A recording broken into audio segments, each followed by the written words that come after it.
Hello, and welcome back to the podcast where you are invited for lighthearted conversations about things that matter as you seek to live your most meaningful, beautiful, and joyful life.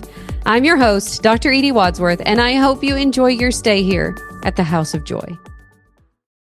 Hey, everybody. Welcome back to the podcast. We're so happy you're here. Welcome. We are filming another episode of House of Joy. House of Joy. Today we're talking all about relationships between parents and their 20-somethings. A very good topic. We're so excited. We have a lot to say today. We have a lot to say. And this is probably the most requested topic that we heard about when we asked you guys what you wanted to hear from us. So Thank you for all your suggestions. Thank you for all your questions.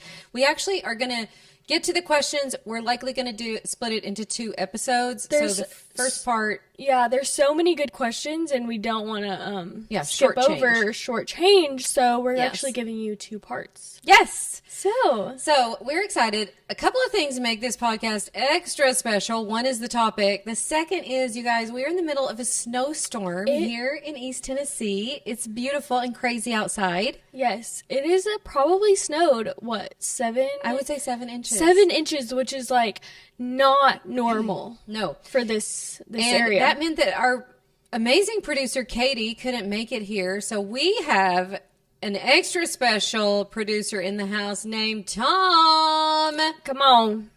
Say hello. Say hello. Hello there. We've worked long hours, no bandit. Do not mess up this moment. We have worked very hard to get to this point because we are not super tech savvy.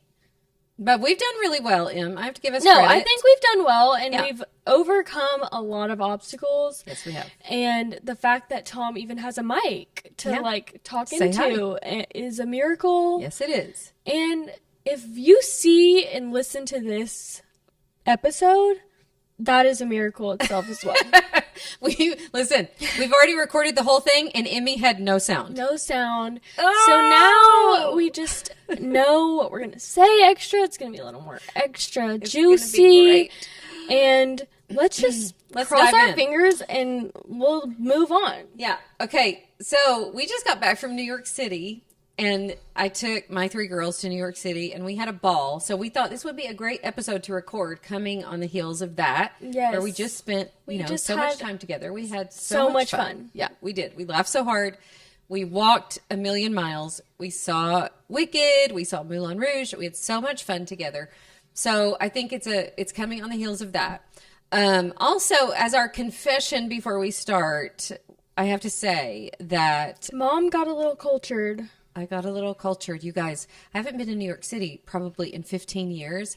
And I was, dare I say, appalled, frightened. I'm very intolerant of the smell of marijuana, apparently. Listen, New York City, you're walking everywhere.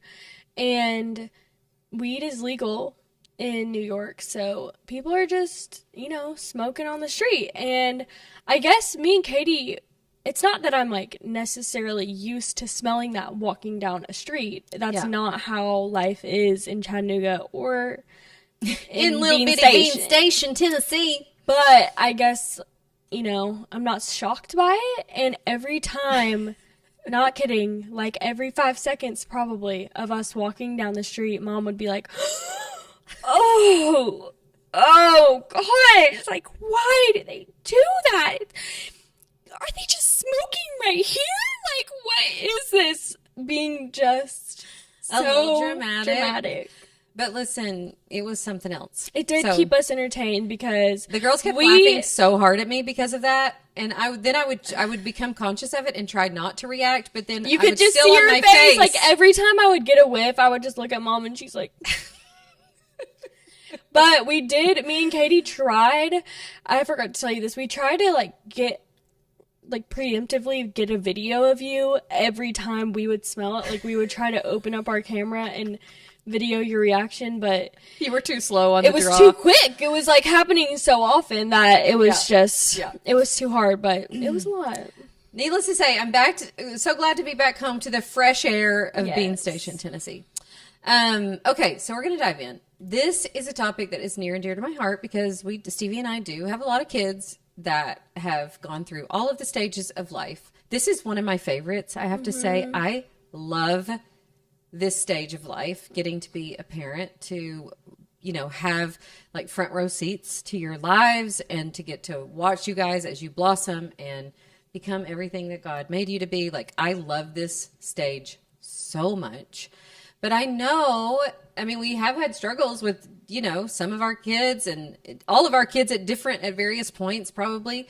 So I know this can be a trying time for parents and for young adults. And so I'm just happy to speak into it. I will say that my own personal philosophy around it is that I prioritize connection over everything else. Yep.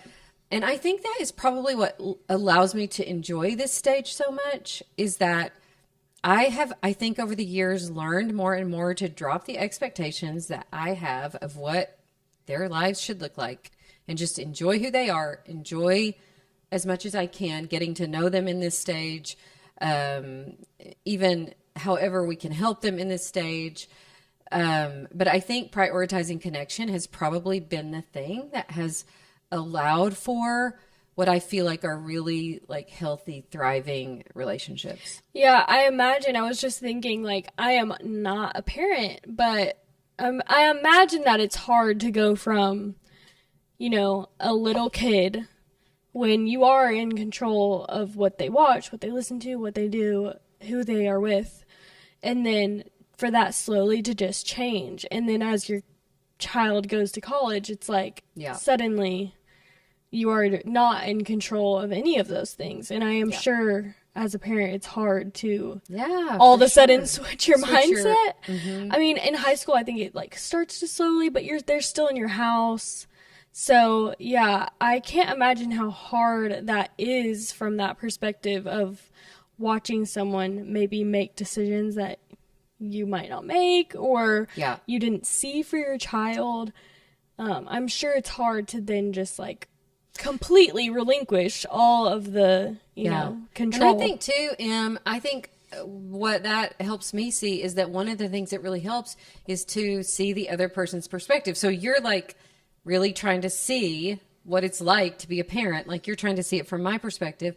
And I think as parents, we can do the same and say, wow, the world is so different for you than it was when I was that age. I feel like it's so much harder to navigate.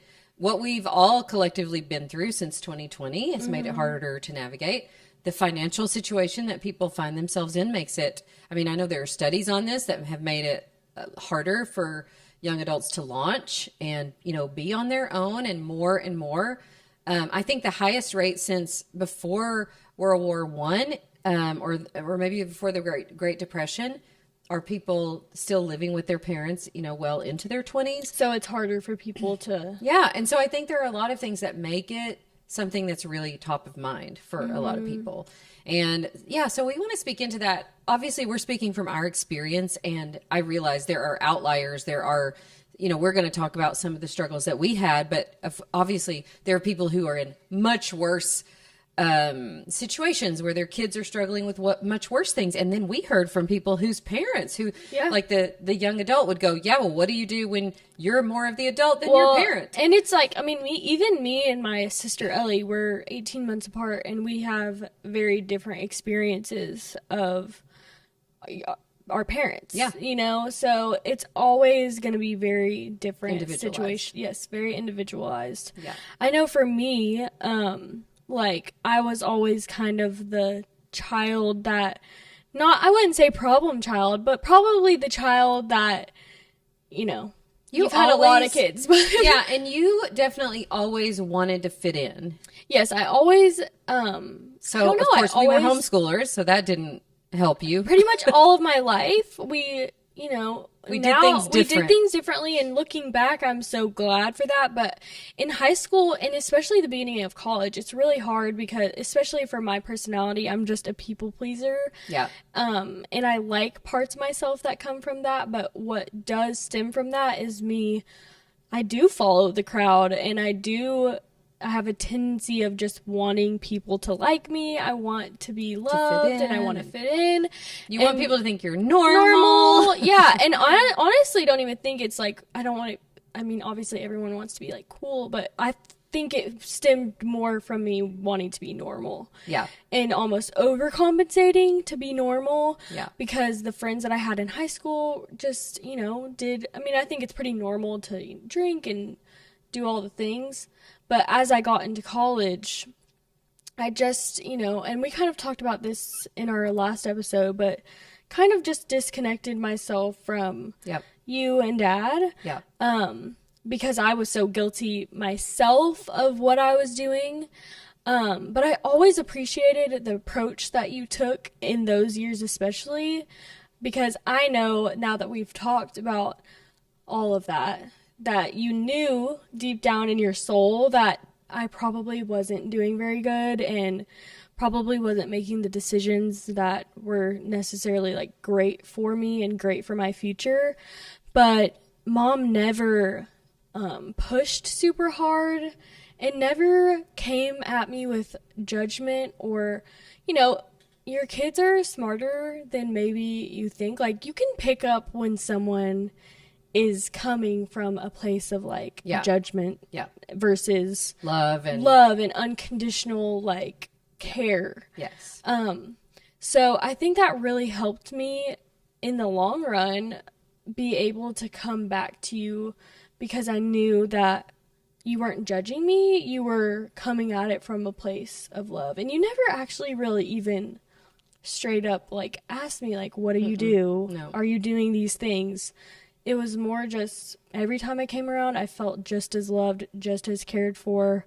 So that really helped. I don't really know where I'm like going with all of that. Well, but what I think is really cool about that is that I think a lot of times what drives us as parents is fear, right? Mm-hmm. We're afraid. She's never going to come out of this. You know, what if she, and you know, for good reason. That sometimes does happen, right? And so if we allow the fear to take over, then I think we start acting in ways that we don't like. And I have just become so much more conscious of this in my own life, in every area of my own life, that I want to show up as my true self. I want to show up with love and faith and belief in your highest self and your highest good, which is not always easy. But I find that when I am able to do that and just hold the belief that, you know, you will figure this out. You have the Holy Spirit inside of you. I don't need to be your conscience. You have a conscience. You have, you know, God's leading in your life, and that you will wake up to that and you will embrace that. And I think just having that faith, and Dad and I both would talk about it at different times. And he's really good at doing that too. He'd be like, yeah, they have to work through this, that, you know, they'll come out of it. Having that trust and faith. That trust and faith that, you know, it'll work out. Now, does that guarantee it's going to? No, but you have to ask yourself, when you believe that, how do you show up for your kids? And when you do believe that and you hold fast to that faith and you show up with love, not fear, I think it creates a lot of space for them to go, oh, that's so cool that, it definitely does. I think too, part of it, when I think back, because I can definitely see a difference in the change of your mindset of, I almost feel like, it sounds so simple, but I just feel like you were so secure in yourself, which sounds so crazy to say about an adult, like, and your mom, but you didn't have any stake in, like, your worth and what you do in the life you lead. It didn't make a difference of what I did. Yeah. Does that make sense? Yeah, because I think a lot of times what we do as parents is we say, like, oh, I'm going to judge myself based on my kid's behavior. Yeah, like, if my kid does this, then that reflects bad on me, because it comes back on me if they choose the wrong thing or go the wrong path. Yeah, instead of saying, like, of course they're going to take a different path sometimes. They're their own person. Mm-hmm. That doesn't mean I was a good or a bad parent. I was probably a little bit of both. Well, and it helped me because I saw the way you lived your life. and you lived your life out of truth. It really felt like what you said to me and what you preached throughout my childhood, what it was true in your life. And as an adult, like, you're way more aware of those things.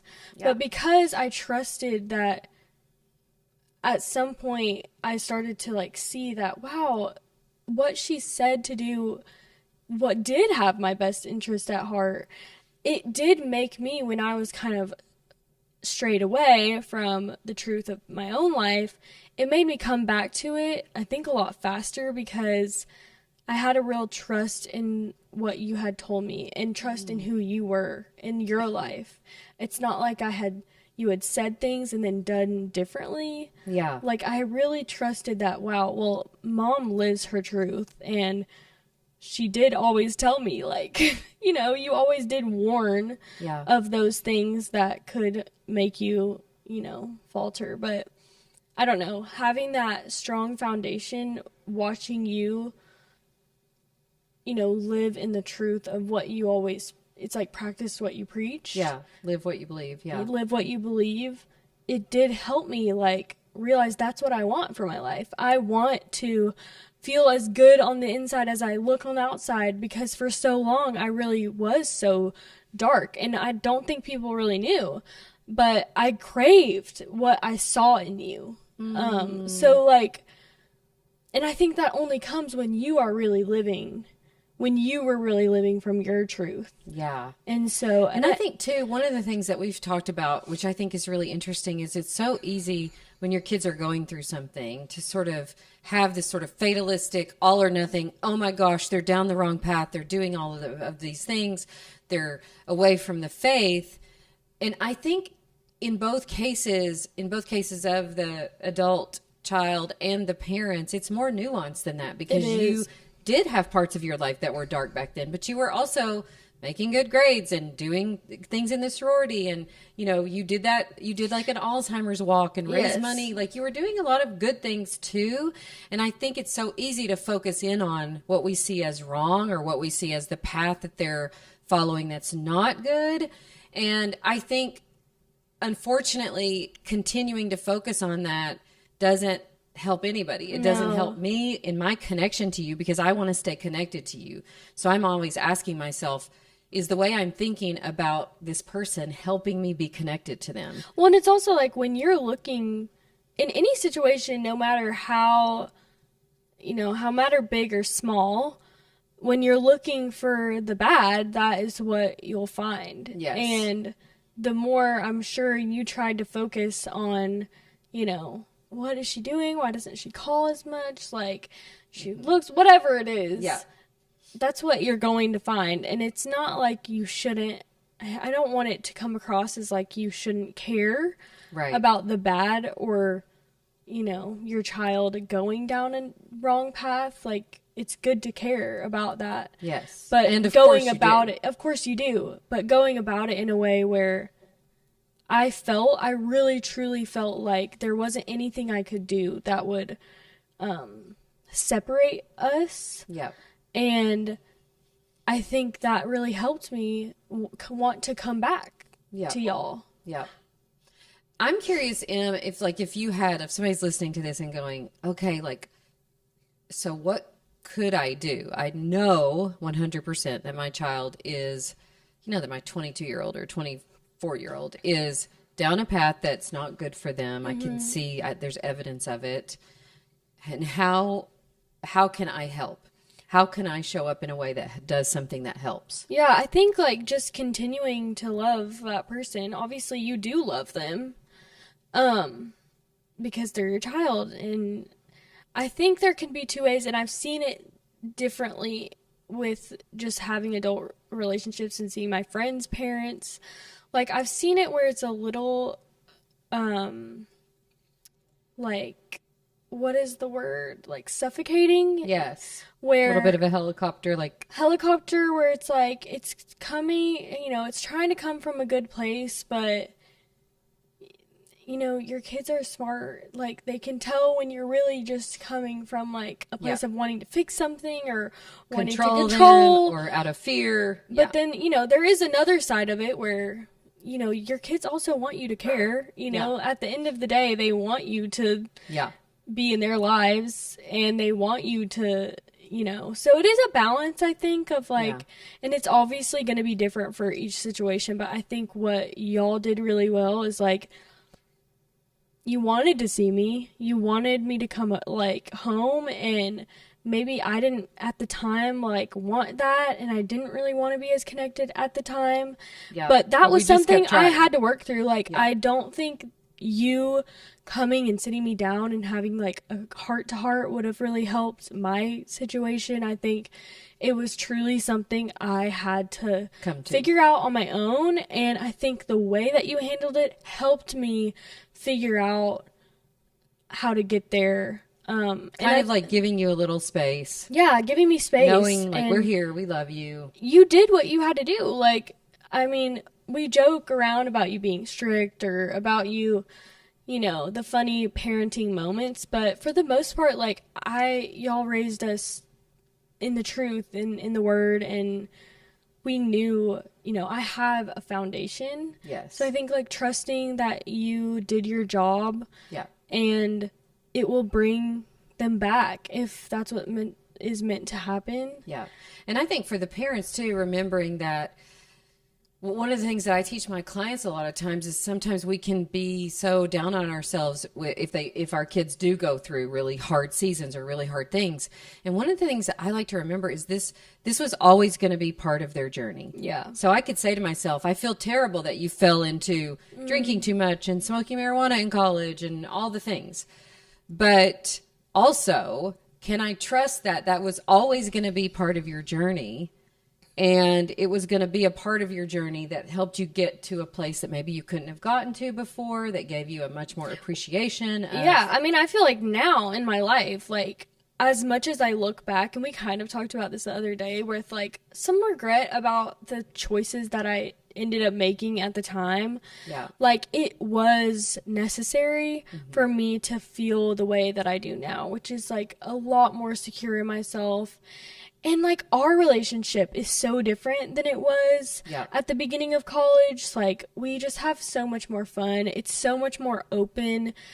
I mean, my friends know, like, my roommates. I mean, I call you probably, like, a minimum of 2 times a day. Amazing times. And that's not always the case for every relationship. Like, we are just close like that. But I'm just saying, like, now our relationship is reaping the benefits of going through that, like, harder time. Yeah. And I do think that it was so helpful to just know in my heart that my parents love me and they want the best for me. And it never changed. Like, you never gave up on your morals to make me feel good. Right. But I knew that no matter what, like, I could come home and feel loved. And now it's just like, it is such a different relationship. I feel like we really are friends. And, like, even in New York, like, me and my sisters, I'm sure we make jokes or say certain things that Mom is like, okay, like, maybe not. But you still, like, you are still involved with what we talk about. You never let your, I don't know, we can just have, like, more mature conversations, but fun. I don't know. Yeah. And I think that's part of it too, is, like, maybe what I would say is, because what happens, I think, when you're trying to sort of influence someone else's behavior, you see them not being their true self. And then you become not your true self. So I don't want to be the kind of parent who operates out of fear, out of my ego, that I'm judging my own parenting by my kids' behavior. I don't want to do that. But sometimes I can start doing that if I'm not careful, because I'm trying to control you or whatever. Yeah. And I think me staying in my lane, like, how do I want to show up? I want to operate from a place of faith and fear, or faith and love and joy and fun and lightheartedness and, like, all of those things. And when I step out of my true self, now we're just both not living as our true selves. Right. You know? So who's, yeah. And so I think I got to a point too in high school. I think I was just so, you know, not, I don't know. I think I viewed the way y'all parented as this bad thing, and I couldn't do what my friends could do, and I just chose to view it like that. Yeah. Because I think deep down I felt guilty about where I was, but... And you're like, well, it has to be their fault. It has to be their fault, yes. They're wrong. But as I've gotten older, I don't know where I heard it, but someone said, probably on TikTok, I don't know. Maybe. Every time I'm like, I've heard or I read, it's just from TikTok, but like your parents are growing up too. And your parents are just regular old they're humans. human beings. And it's so easy to blame your parents. And your parents might really have done something wrong. And they might have really hurt you. Or other way around. But your parents, as much as they seem like this like pinnacle of like they know everything sometimes, they really don't. And they're trying just as hard. They're doing this for the first time too. Yes. And that just gave me such a different perspective of you guys. And like, I've definitely made it not so easy all the time to make the right decision or say the right thing. And I don't know, having that perspective change too from like a daughter's perspective, I think it makes it so much easier to have compassion and grace for your parents too.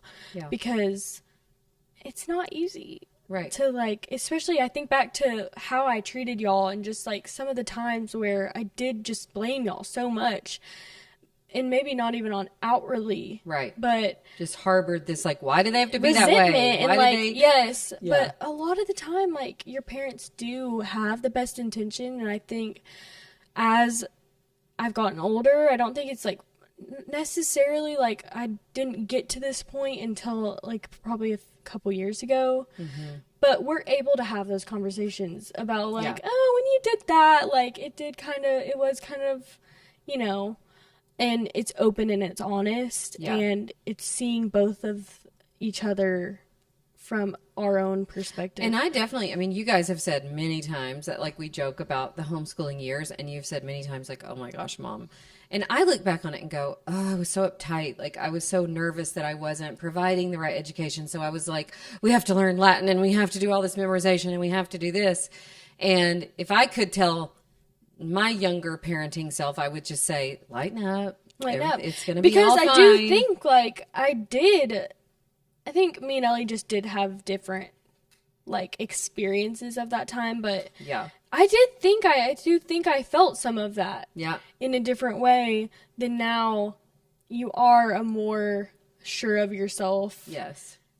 You know, but because I was probably, again, like I talk about, like trying to prove something like I'm a good mom and I'm a good homeschooler and all of that. So then your kids are like, so then your kids are like your measurement stick. Right. It's like, well, if they know Latin really well, or if they know the scriptures really well. Yeah. And I think, thankfully, I've done enough personal inner work to figure out like, oh, I don't want to be that kind of parent to kids in their 20s. Yeah, I think at the end of the day, like it's up to me to work on myself, and it took that for me to have a different perspective on you. Yeah. And it's up to you to work on yourself so that we're both not feeling the wrong parts, and it takes a long time, I think, to get there. Yeah. But as I think a parent, like I wasn't able to have that perspective until just not that long ago. Right. And everyone gets to that point at a different time, and it might be 30 and it might be 40. Yeah. But like I feel like that's what I would say to someone who's just so worried about their child that it like makes it hard for them to think about other things or do other things, and they feel like a failure. Like it's not you. Yeah. And, you know, it does take your child going through that on their own. Yeah. But, like, supporting and loving, yes. You know, it's always going to be different. Obviously, you know, there are some situations where it's not so simple. And it's never so simple, but, you know. And one of the things that I love so much as kind of a way to think about it, I mentioned this, like, your true self, false self. I think of that as, like, you might think of that as the new man, the old man, the redeemed part of you, and the part of you that, you know, Paul makes it so clear in the scriptures. There's part of me that wants to do good and part of me that doesn't. And I think about the parts of us that, or the part of me that wants to live from love, live from joy, live from forgiveness, that highest version of me. I also want to see that in my own kids. I want to see them at their best. I want to remember, like, oh, at her core, this is the way she is. And I want to encourage and speak into and inspire like that part of my kids. And I can only do that if I'm on the journey too. If I'm on the journey of, well, how can I live like that? Well, it's like we talk about with any relationship, but when you, like I said, like when you are focused on their highest attributes and see them truly as maybe they aren't in the moment, but what you know them to be and what their potential is, like you do see that and you live from that and you treat them as that person. Yes. And with any relationship, like, especially like when you're dating someone, like it is easier to like focus on the negative parts. Yeah. But you will find evidence You'll find what you of look whatever for. you're looking for. Yeah. And I think like sometimes I think about, because I know for my own self, there have been times when I wanted to get my feelings hurt or, and I'm sure maybe that works both ways. But then I would remember like, oh, that's not who she is at her core. At her core, she's kind and loving and all of this. And whatever is taking her out of her true self, I want to be curious about. Maybe it's fear. Maybe it's operating an ego. Maybe it's insecurity or doubt or whatever. And I think sometimes taking a step back, I would say for me, that might be one of my, one of the qualities about myself as a parent that I work on more than anything is to really cultivate curiosity and understanding and compassion for what y'all are going through and what it might be like to be in your shoes and really seeing it from your perspective. And I think that a little bit more of that both ways for most families would just go so far. Yeah. Just to create a lot more understanding. I think it's hard on both sides. It's hard to be young these days. It's hard to be a parent and these like days. genuine curiosity, I think that helped us so much. Like I genuinely feel that when I bring something to you, even though you might not relate to it at all and you don't understand, you have genuine curiosity about what I'm going through and genuine questions, and it just never feels judgmental. I really feel like I could say anything to you and you would just take it really, I don't know, you would just really open space for me. For it, yeah. Even if you like, and you still give advice, like, I mean, you're still a parent. Yeah. But it just feels like you are really attentive, curious, and like wanting to understand. I think part of that too is like dropping the expectation or dropping the agenda. Like we often come to it with an agenda of we think we know what you should do. And I think coaching has really helped me with this because we teach this to our own coaches that we're not the Holy Spirit living in someone else. We don't know what they should do. And I try to adopt that with my own kids. Like I want to trust that you're in touch with your highest self, with God in you, with your own wisdom, and that you'll figure it out, and kind of empowering like that part of you instead of coming always with an agenda of here's what I know you should do, or here's what I think you should do. And I think a lot of times your kids end up coming around to what you would have done or what you do think when you give them space to reject what you think. I agree with that 100%. I mean, I think it's always a little different in every case, but for the most part, everything that you have told me, whether I listen to it or not, has been mostly true about life. Yeah. And I had to figure it out on my own. And I'm so glad that I had this space to do that. And then also still, come back and feel like I can be like, yeah, I was wrong. I was wrong about that. And that goes both ways too, Em. Like, I think it's a beautiful thing to be able to say as a parent, like, I'm sorry, or I came on too strong, or I wasn't trusting you in that scenario, or whatever, like both ways, that we can both come at it with some humility and some grace for each other, giving each other space. Like, I think that. Yeah, it's totally changed, I think, our relationship. And I know for, like, all of my siblings, we all feel that we can be our true selves around. Yeah. Both you and Dad, so. Yeah, I love that. I will say, by no means is it perfect. Like, we do have our moments. Yeah, but I do think, like, we're at a point where we're just both operating, like, I feel like I'm operating as an adult, and there's no, like, weird pressure from you. So I think that, even though it's not perfect, like, it really does feel like a genuine. Well, I mean, even when we were in New relationship. York, we had a ball. We laughed the whole entire time. Yeah. We danced. We had so much fun. There was a few moments there where it's like, well, it's like we're still so mad at mom. She's still our mom. I'm still your mom. And we are still, like, daughters who say rude things or whatever it is, you know? Like, it is still that relationship. But I think that's where it's good. Like, and I had to do that this weekend. I had to take a moment and go, like, okay, I know at their core, they love me. I love them. We're so grateful to be together. Yes. Whatever is causing this little tension or this whatever at this moment probably doesn't even have that much to do with me. It's just like the moment. Yeah, it's just whatever. And just not taking things so personally, I think that really helps. And when you do that and you give each other the benefit of the doubt, these little whatever misunderstandings or moments of tension or whatever don't have to explode into something huge. Yeah. You can just kind of, we ended up laughing about it when we got back to the hotel. But, you know, after one of our shows, we couldn't decide how we wanted to get home. And then I made executive decision that we should ride rickshaws.